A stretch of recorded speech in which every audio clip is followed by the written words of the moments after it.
share ko sa inyo yung mga ginagamit kong hair and body care dito sa China. Unahin natin ang soap. Ito yung ginagamit ko. This is the Cow Beauty Soap. If I'm not mistaken, this is a Japanese brand. So, ang binili ko is yung red. Ayan.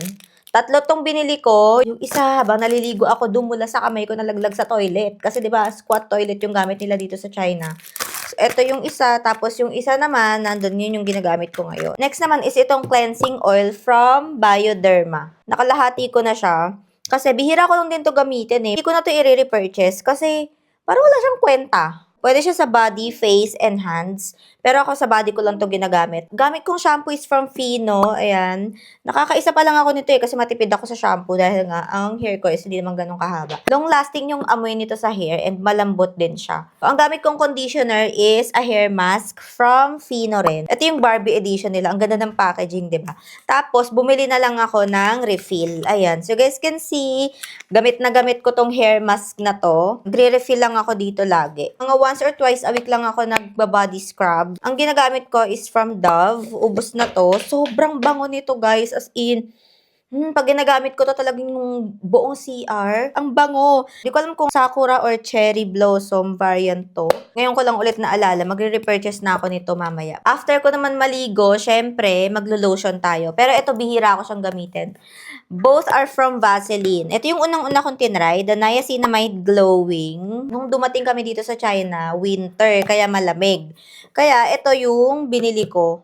Parang biglaan lang yun. And ang bango nito, as in, hindi pa nga ubos eh. Ayun, hanggang dito pa siya. Kasi nakakatamad mag-lotion, to be honest. Tapos ito, bagong bili ko lang siya dahil pa summer na, kailangan ko ng sunscreen. Bumili ako nitong Vaseline Radiant Cream na may SPF 30 PA++. Ang kagandahan dito, meron siyang instant whitening effect. Maganda to sa legs. Ito yung wala, ito yung meron. 'Di ba? Ang bongga.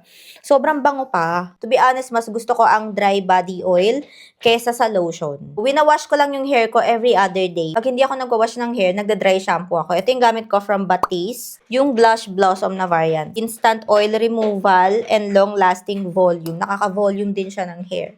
Kaya, ang ganda nito. I love this. Magre-repurchase ulit ako. Ginagamit ko naman na hair serum is from Fino ulit. Tagal na nito ha, hindi pa rin siya ubos. Ang tipid nitong gamitin. It's a hair oil serum. This is an acne removal. Ang active ingredients are pionine, salicylic acid, and Centella asiatica extract. So, ito, ginagamit ko siya sa aking likod. Kasi nagkaroon ako ng acne, nakakainis, as in, ang dami, tas nangingitim. Balitaan ko kayo kung effective to. And mura lang din to.